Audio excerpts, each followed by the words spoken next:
함께 보실 하나님의 말씀은 요한복음 21장입니다. 신약성경 184쪽 전으로 보시면 되겠습니다.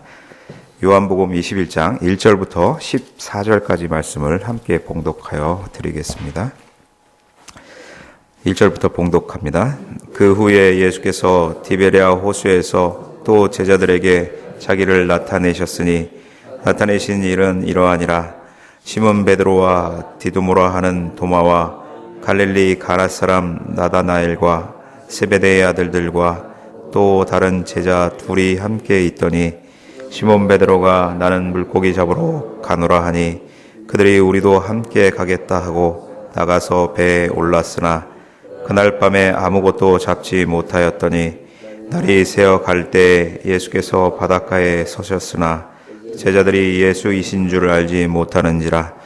예수께서 이르시되 얘들아 너희에게 고기가 있느냐 대답하되 없나이다. 이르시되 그물을 배 오른편에 던지라 그리하면 잡으리라 하시니 이에 던졌더니 물고기가 많아 그물을 들 수 없더라.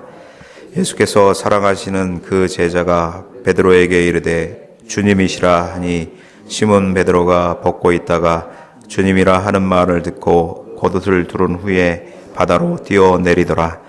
다른 제자들은 육지에서 거리가 불과 한 50칸쯤 되므로 작은 배를 타고 물고기 든 그물을 끌고 와서 육지에 올라오니 숯불이 있는데 그 위에 생선이 놓였고 떡도 있더라.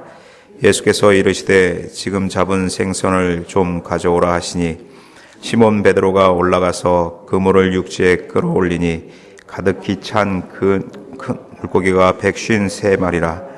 이같이 많으나 그물이 찢어지지 아니하였더라. 예수께서 이르시되 와서 조반을 먹으라 하시니 제자들이 주님이신 줄 아는 고로 당신이 누구냐 감히 묻는 자가 없더라. 예수께서 가셔서 떡을 가져다가 그들에게 주시고 생선도 그와 같이 하시니라. 이것은 예수께서 죽은 자 가운데서 살아나신 후에 세 번째 제자들에게 나타나신 것이라. 아멘. 주님의 말씀을 삼하여 나오신 이 자리에 주님의 부어주시는 풍성한 은혜가 넘치기를 기원합니다. 요한복음 21장이 이제 드디어 요한복음 이제 마무리가 되는 그런 장입니다. 근데 어제 이제 20장을 보셨겠지만 요한복음은 20장에서 결론을 내려주고 있습니다. 그래서 20장에서 끝낼 수도 있었는데 21장이 새로 이렇게 덧붙여져 있는 것 같은 그런 느낌이 있습니다.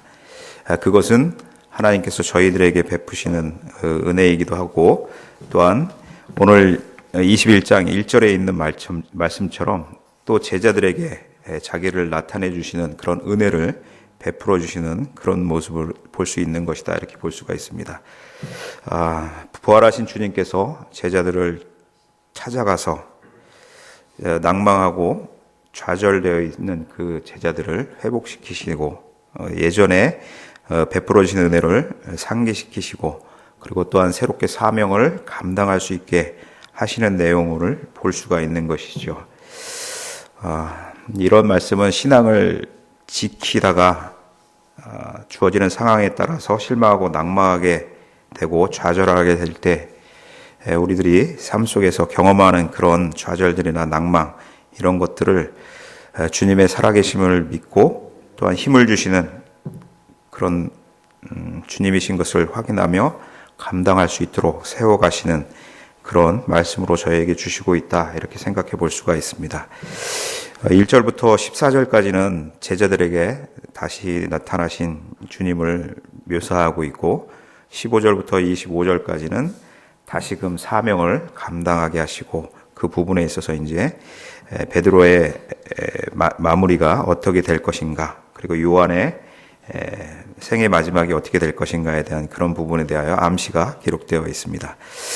21장 1절을 이렇게 먼저 보시면 그 후에 예수께서 디베랴 호수에서 또 제자들에게 자기를 나타내셨으니 나타내신 일은 이러하니라 이렇게 기록하는 것을 통하여서 주님이 다시 나타나신 것은 은혜로 그 제자들에게 나타내신 것이다 이렇게 볼 수가 있는 것입니다.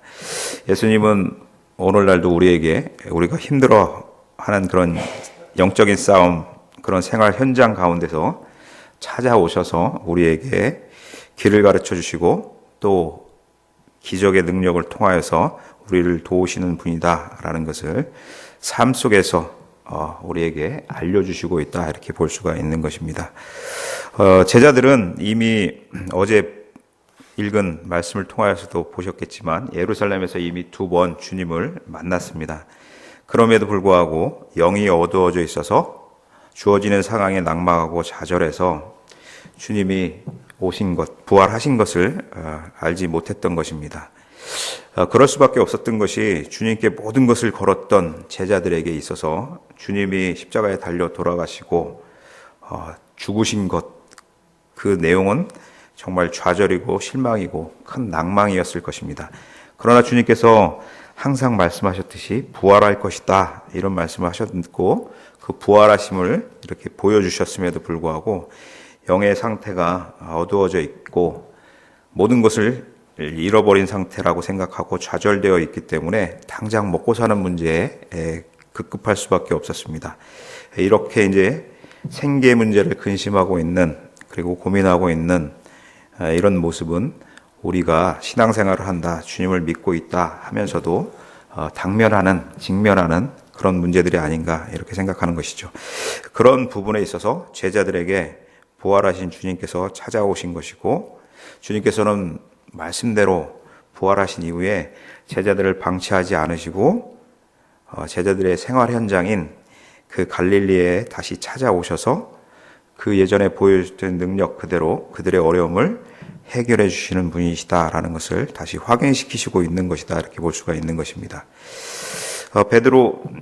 베드로나 여기 2절에 나와 있는 7 제자들을 보시는 것처럼 시몬 베드로, 디두모로 하는 도마, 갈릴리 가나 사람 나다니엘과 세베대의 아들 야고보와 요한, 그리고 다른 제자 둘이 이렇게 있었다라는 것인데, 이런 부분에 있어서 직면에 있는 좌절과 낭만과 이런 것으로 사명을 잊어버리고 직면에 있는 생계 문제, 이런 부분에 있어서 어떻게 해야 될 것인가에 대하여 베드로는 이제 3절에 있는 말씀처럼 나는 물고기 잡으러 가노라, 이렇게 반응하는 것을 볼 수가 있습니다.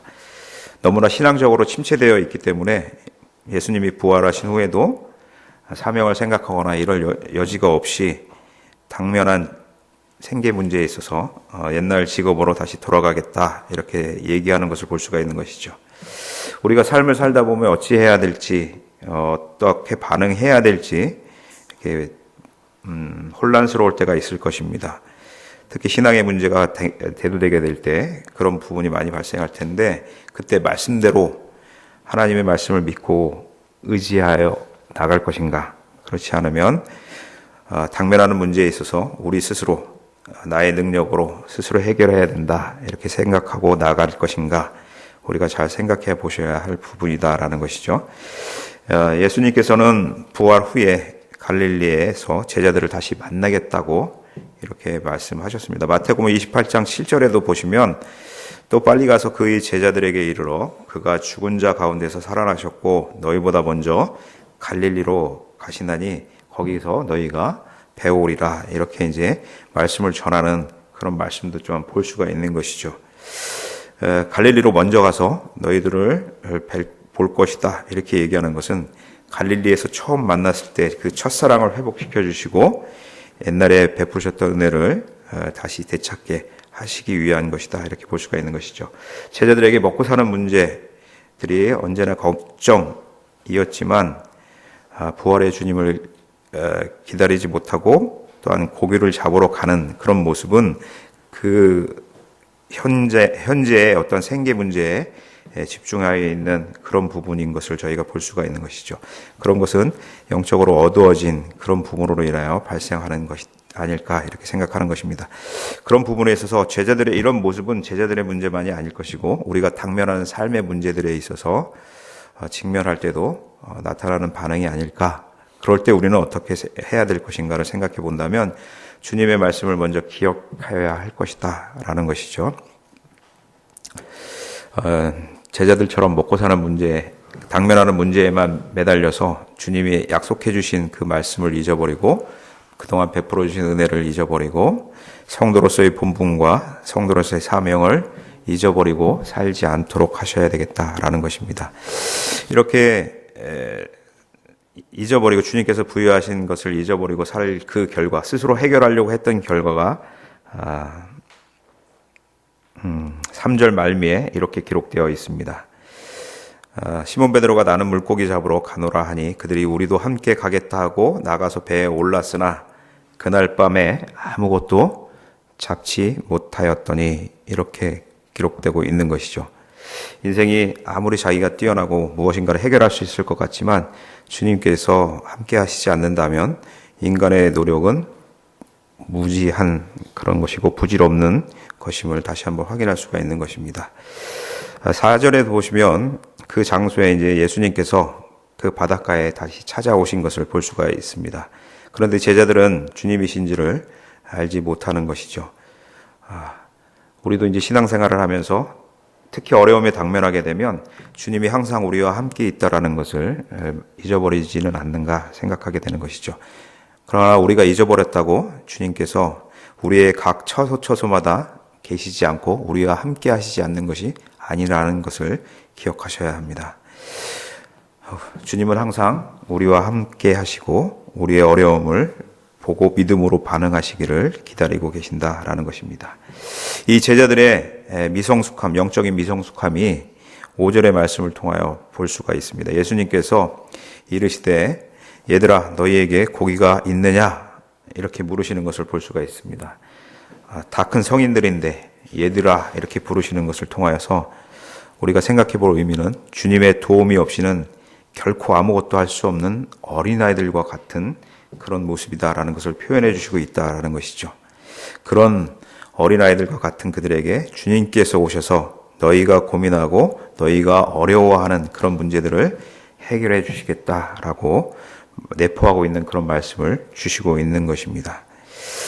우리의 삶의 실체에서 또한 삶의 실상에서도 이렇게 해결해 주시는 주님을 체험해야 되는 것이다 라는 것을 보게 되고요. 6절에 기록되어 있는 말씀대로 5절에도 이제 대답하되 없나이다. 고기가 있느냐 이렇게 물으니까 대답하되 없나이다 이렇게 말씀을 드렸고, 6절에 주님께서 6절 말씀처럼 그물을 배 오른편에 던지라 그리하면 잡으리라 하시니 이에 던졌더니 물고기가 많아 그물을 들 수 없더라 이렇게 말씀하시죠. 단순한 말씀 같지만 이 주님의 말씀의 능력을 저희가 볼 수 있어야 한다라는 것입니다. 이 어부들로서 전문가의 식견을 가진 이 사람들이 밤새 노력했지만 잡지 못했던 것은 우연이 아니다라는 것이죠. 하나님의 어떤 섭리와 경륜이 있었다라는 것이죠. 그래서 주님의 말씀이 배 오른편에 던지라 이 말씀 한마디에 모든 것들이 이제 해결되게 되는 그런 모습을 보게 되시죠. 그물을 배 오른편에 던지라 그래야면 잡으리라 하시니 이에 던졌더니 물고기가 많아 그물을 들 수 없더라. 이러한 체험이 제자들에게는 너무나도 중요한 것이죠. 비단 제자들에게만 이런 체험이 중요한 것이 아니라 오늘날 주님의 말씀을 따라 신실하게 살기를 바라는 성도들에게도 말씀을 통하여 이루어지는 그런 체험이 중요하다라는 것을 기억하셔야 할 것입니다. 이것은 살아계신 주님이시고 그 말씀의 권위를 체험하는 것이기 때문에 중요한 것이다라는 것이죠. 요즘처럼 성경의 말씀이 권위가 땅에 떨어져 있는 시대, 이때의 말씀의 권위를 체험하는 것은 성도에게 굉장히 큰 의미를 가진다라고 생각됩니다. 주님의 말씀 한마디 한마디가 바로 기적이고 능력이고 복이기 때문인 것을 기억하셔야 됩니다. 좀 전에도 말씀드렸지만 제자들은 어부로서 잔뼈가 굵은 사람들입니다. 전문가라는 말이죠. 이들이 밤새 노력했지만 안 되었던 것입니다. 그러나 그보다 더 크신 천지를 창조하시고 우리의 죄를 위하여 대속의 은혜를 베풀어 주시는 그 주님께서 천지의 창조주로서 말씀을 하셨을 때 모든 것들이 그 말씀대로 이루어지는 것입니다. 우리가 읽고 신뢰하고 믿어나가는 신앙의 지표가 되는 성경은 바로 우리에게 그런 체험을 주시는 하나님의 말씀인 것을 잊지 말으셔야 합니다.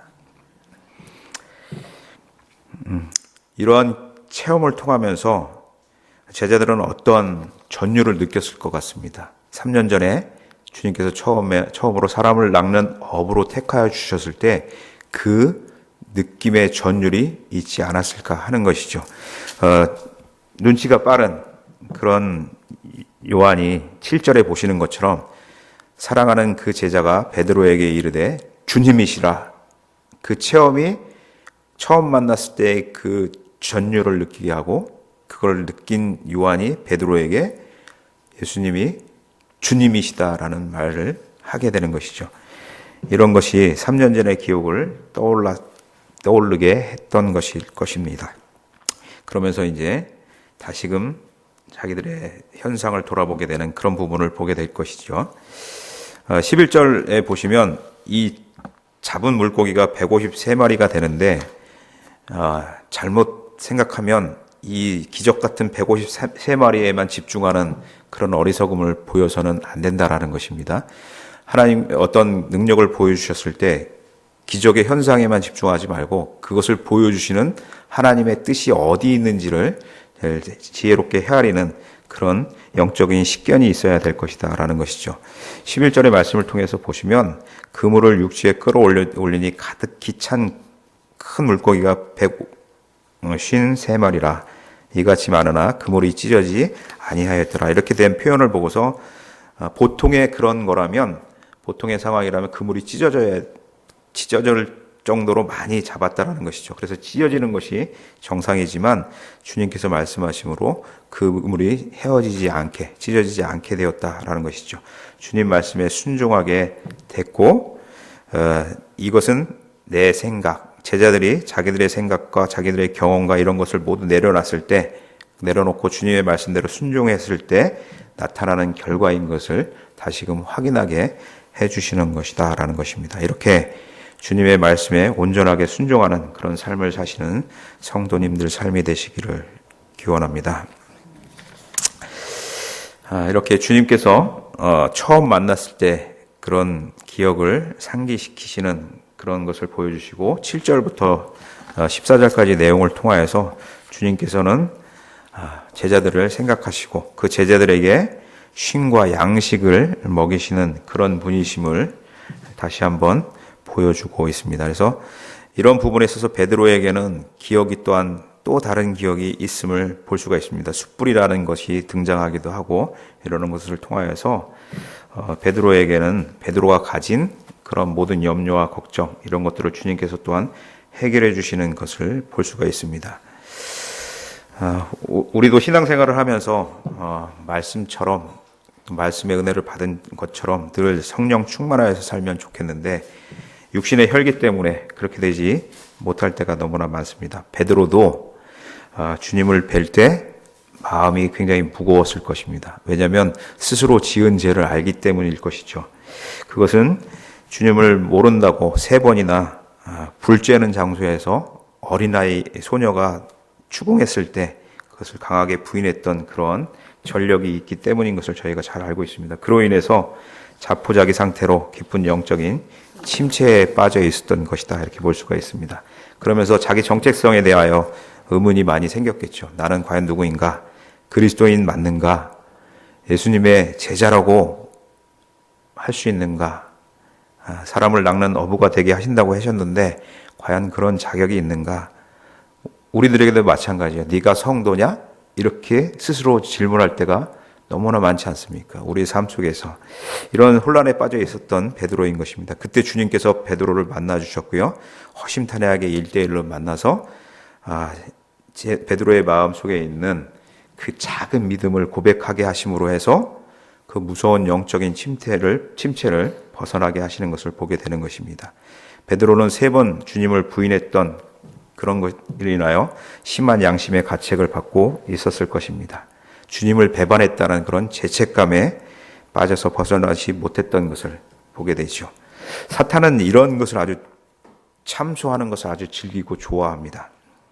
네가 그러면서도 주님의 제자라고 할 수 있어? 그러면 우리는 양심이 있기 때문에 양심의 찔림으로 굉장히 고민하고 갈등하고 번뇌하죠. 그러나 주님께서는 우리를 위하여 대속의 은혜를 베풀어 주심으로 이 양심의 사탄이 양심을 자극하는 이 참소의 소리에서 자유롭게 벗어날 수 있도록 해주셨다는 것을 잊지 말으셔야 합니다. 사탄이 양심에 자극하는 그런 말로 인해서 베드로는 죄책감과 수치심에 빠져서 주님께서 베푸시는 은혜를 온전히 누릴 수가 없었던 것이죠. 근데 주님께서 이렇게 다시 찾아오셔서 은혜를 베푸셔서 베드로를 회복시키시는 그런 것을 볼 수가 있습니다. 주님은 베드로에게 내가 나를 사랑하느냐 이렇게 물으십니다. 이 질문에 오직 주님이 이 질문은 이런 의미를 내포하고 있는 것이죠. 내가 나를 사랑하느냐 이 질문에는 오직 주님이 내 죄를 대신해서 죽으신 것을 믿느냐라는 그런 의미를 담고 있는 것입니다. 우리에게도 주님께서는 항상 묻고 있습니다. 내가 나를 사랑하느냐?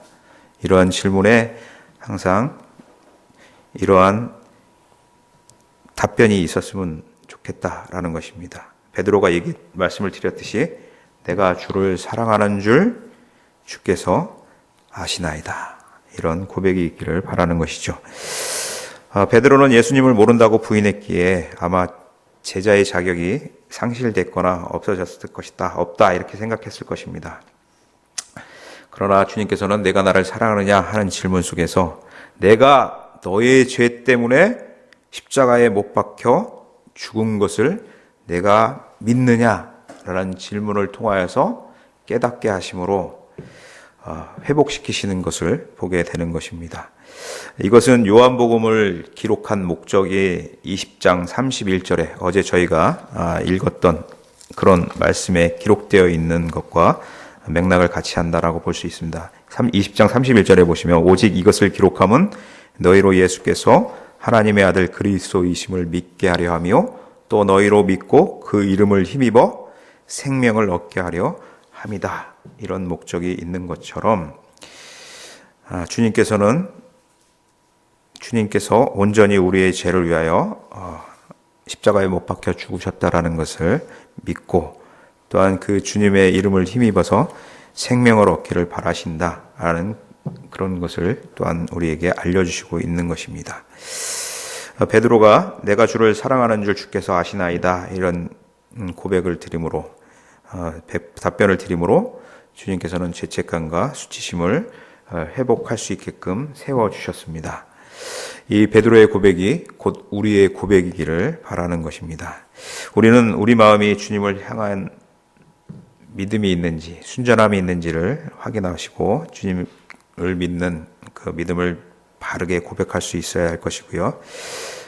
요즘 어떤 상태에 빠져 계시든지 어떤 상태에 직면해 있으시든지 베드로처럼 육신의 어떤 약함 때문에 져서 갈등과 번민과 고민 속에 있을지라도 그 상태에 빠져서 나를 합리화하고 보호하려고 하는 보호막을 치기보다는 베드로의 고백처럼 우리 마음속에서 분명한 믿음을 고백하고 주님을 사랑한다는 그런 고백을 통하여서 처음 사랑이 회복되어지어야 될 것이다 라는 것을 기억하셔야 될 것이고 우리를 다시 그 어려움 속에서 직면하는 문제 속에서 다시 일으키시는 유일한 방법은 예수님의 사랑뿐인 것을 기억하셔야 한다라는 것이죠.